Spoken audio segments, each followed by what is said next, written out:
Hello, magic makers, and welcome back to the Metaphysical Apothecary. We are your hosts, Shannon and Megan, Hi, everyone. also known as the Scorpio Sisters, here to explore the mysterious, the magical, and the arcane. Jumping right back in. Is there any messages that you can remember that you've experienced that was from your body, from your heart, and your higher self? So there are indicators for me that I'm in a situation that is not going to be beneficial for me. Mm-hmm. I can usually tell when I first meet a person because you get that feeling in your heart and your gut. And it's usually a runaway response. This is not good. I'll feel very heavy in the middle of my body and my torso. And then that translates to my brain looking for patterns. What we call intuition has a vibrational and a spiritual component, but it also has a mental component where you notice micro patterns and things, and that's called thin slicing. Mm-hmm. My heart and my gut are both feeling very heavy. They're both feeling very sluggish. And then that drifts up into my brain, and I'm able to connect the pattern that this person's energy is not harmonic with mine. Mm-hmm. Meet someone who's just going to drain you. Yeah.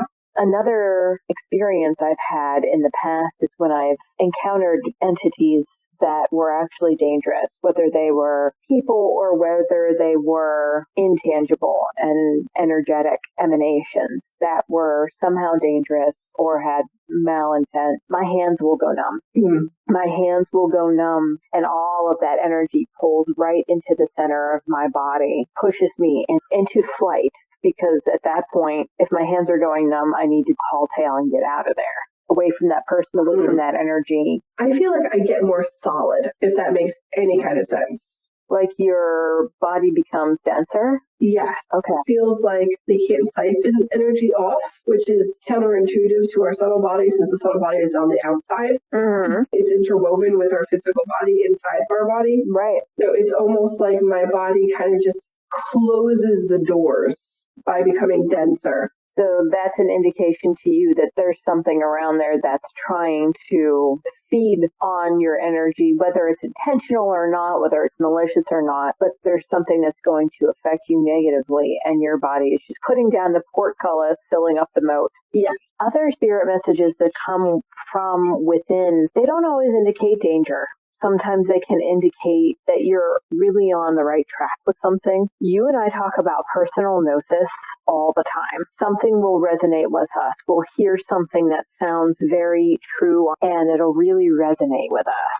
Mm-hmm. And there have been instances where we'll be talking about something, or I'll be talking about something with my wife, or even just recording something for later examination, and I will spontaneously start to produce tears. I'm not crying. I'm not feeling an emotion that is strong enough to make me cry, but my body will produce tears because it's an indication that what I am saying is true on a very deep-seated level for me. And I call those spirit tears. My wife will often have the same thing happen to her when she's reading tarot for people. For my personal gnosis, if something is being said that does not resonate as true, I start to get a small headache. Interesting. And when something is being said that is true, a ringing bell within my cells.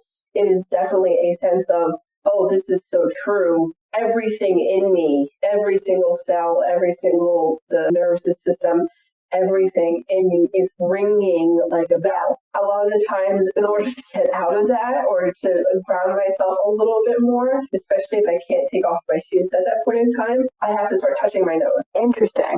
Just to remind myself that, hey, there's a physical body here. We can't ring so much that we fly apart in excitement. Yes. So it's a way for you to sort of ground yourself back in your body.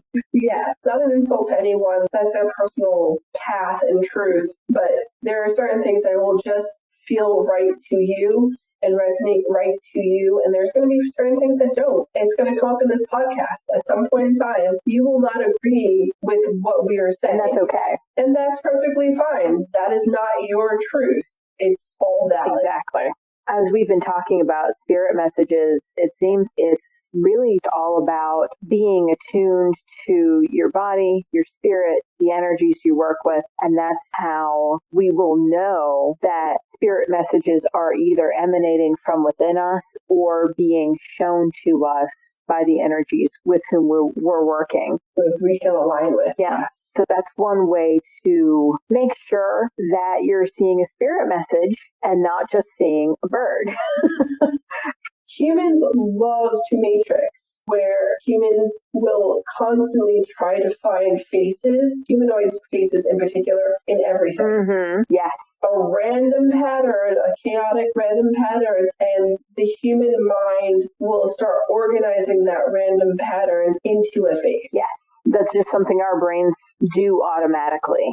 What are some ways that you've found, Shannon, that you can discern between, hey, this is definitely a spirit message, and, oh, that's just a bee that's doing its thing with a flower, or that's just a number? So I do not like math. I love theoretical math. I love listening to math theory. Do not ask me to add numbers together. Do not ask me to multiply, divide, or do calculus. I can do it. I don't like it.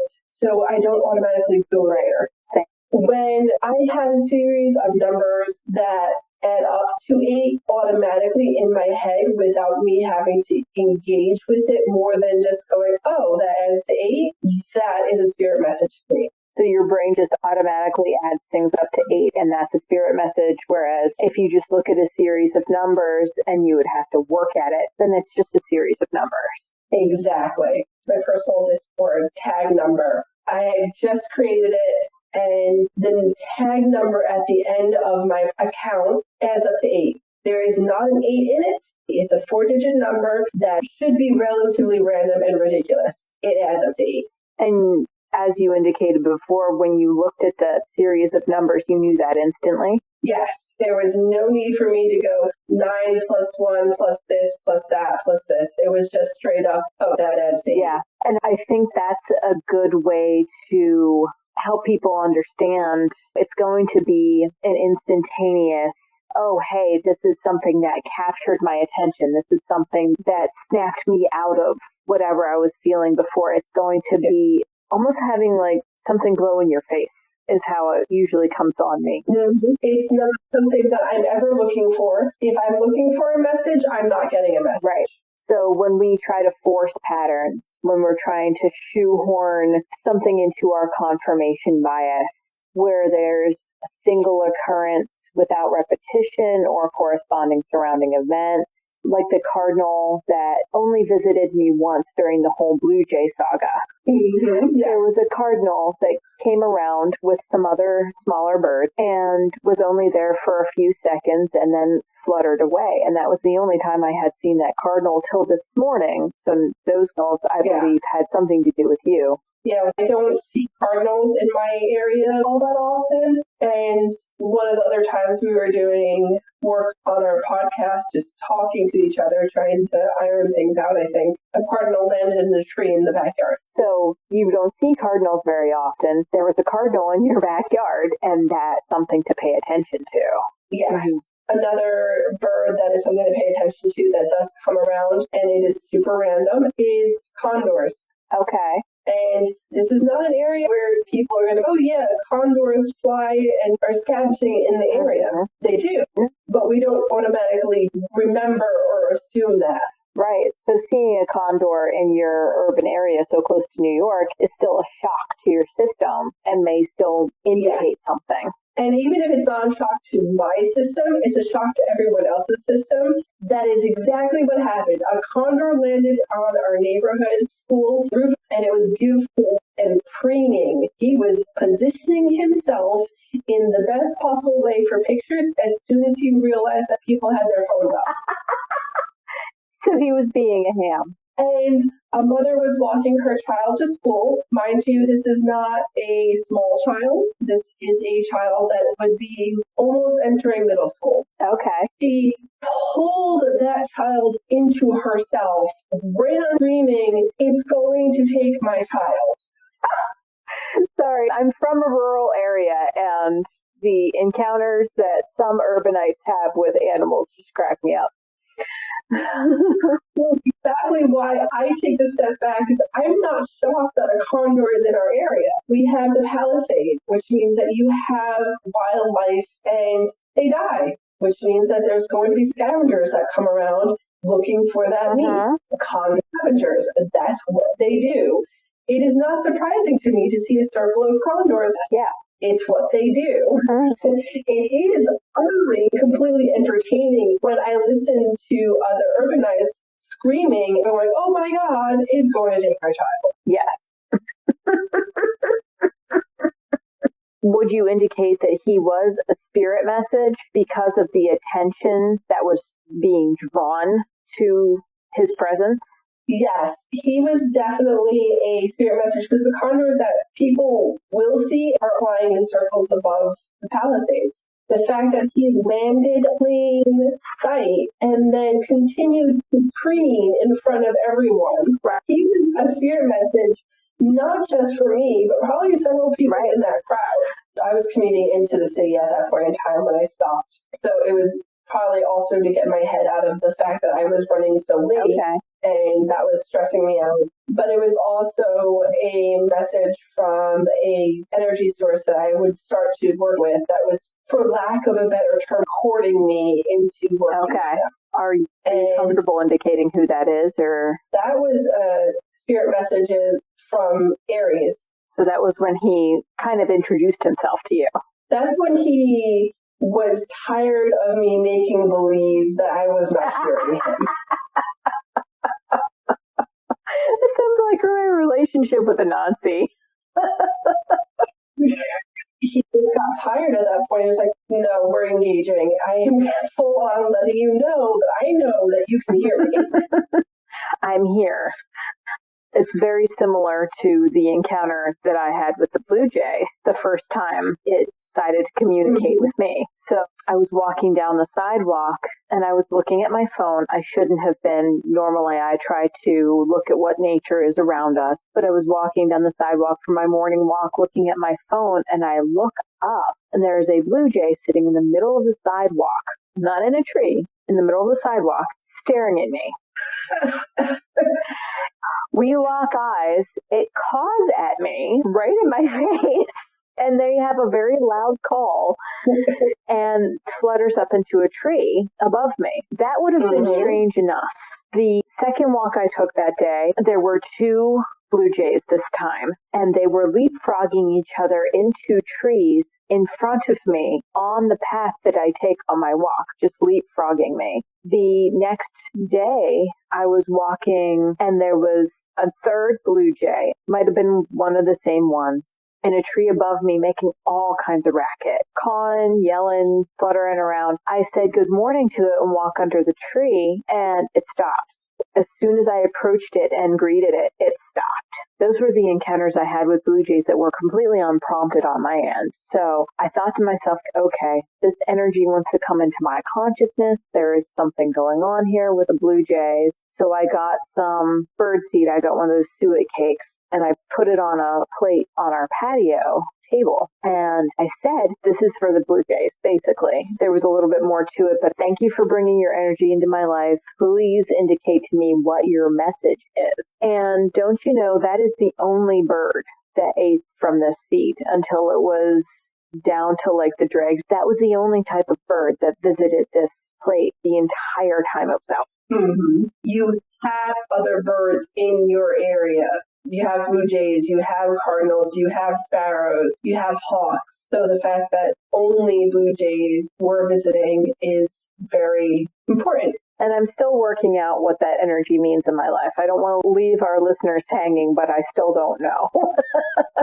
And that's a big thing too, isn't it? That a lot of times when we get messages, unless it's something that is prevalent to what we know we're going through at that point in time, the message doesn't necessarily reveal itself until it wants to. So we'll see what this manifests into. I have been looking for connections, seeing what they mean symbolically to different cultures, who they might be linked to energetically. If nothing else, they exude a lot of trickster energy, and I attract a ton of trickster energy. Yeah. when you're trying to determine whether or not something is a spirit message, those are some things you can look for. Is there a pattern? Does it seem like it's directly related to something that's going on in your life? And is there a feeling in your vagus nerve, in your body, in your heart, in your gut, in your bioelectric field that somehow indicates that this is a meaningful thing that you need to pay attention to? If none of those things are present, either in combination or by themselves, then it's probably just a bird or it's probably just a bug. But that doesn't mean that if you're looking for a spirit message or you're trying to attract one to you for one reason or another, that there isn't one present. It just may mean that you are not paying attention to the right things. So curiosity is a hugely important part of this. Curiosity is hugely important for life in general. That's how we get through life. One of the tricks that I used when I was first recognizing I was getting messages from spirit and external sources and internal sources as well is I set up rules, which is how I got to I will not work at finding a single digit. It has to add up, and it has to add up instantaneously in my head. If I have to sit there going, this plus this plus this plus this equals that, then it's not a spirit message for me. Other rules could be that you see something in threes, so the message needs to be repeated 3 times, whether you're seeing 3 crows in different times. But setting yourself up with some guidelines in order to not jump to thinking everything is a spirit message, as well as not falling into confirmation biases. If you do see a spirit message, you have to be wary of the confirmation bias when you're interpreting the message. I fell into this trap a lot, didn't I, when I first started seeing repeating numbers, trying to convince myself that everyone that I saw meant that I was going to find a new job, get out of that toxic environment, or that I was going to come into a windfall of financial prosperity that would, again, allow me to get out of that toxic work environment. When everything came to a head, all of them were indicators that I was preparing my energy to manifest the universe, the deities I work with, taking a melon baller and just scooping me out of that environment and flinging me into the cosmos. In layman's terms, I was separated from that employer. Before you thought you were ready. And here I am over a year later talking to all of you wonderful people and one of my best friends in a podcast that is making me happier than anything else I've ever tried. Mm-hmm. I most definitely agree with the fact that this podcast and the blog and our Society 6 page, the Patreon that we're working on, it brings joy being able to, share these perspectives and this information and these resources and being able to talk to you about it while we're sharing it with everyone else. I imagine that it can become more joyful as people start to engage with us, whether it's on our blog site or on our Instagram. And that's why we're doing this, because it's fun for us. It brings us joy. When we say we're excited to be here with you, it's the truth, because when you research these things, you want to share your information and your realizations with people. And we're so grateful to have a platform to be able to do that. It's been so much fun for both of us. Yeah, it really has. We're excited to continue. We plan to do this for a very, very long time. So anyone who's interested in getting more of the information or joining more of the discussions can follow us on Instagram, Pinterest, or Facebook. We have, as we said, a Society 6 storefront where you can have a look at the kind of art we make. And if it resonates with you, you can have some for your home. Thank you so much, everyone, for tuning into this latest episode of the Metaphysical Apothecary podcast. We hope that the information we've imparted to you today was a spirit message in its own right. If you would like to know more about us, there are links in the description. So until next time, folks, thank you so much for being here, and we can't wait to talk to you next time. Bye-bye. Bye, guys.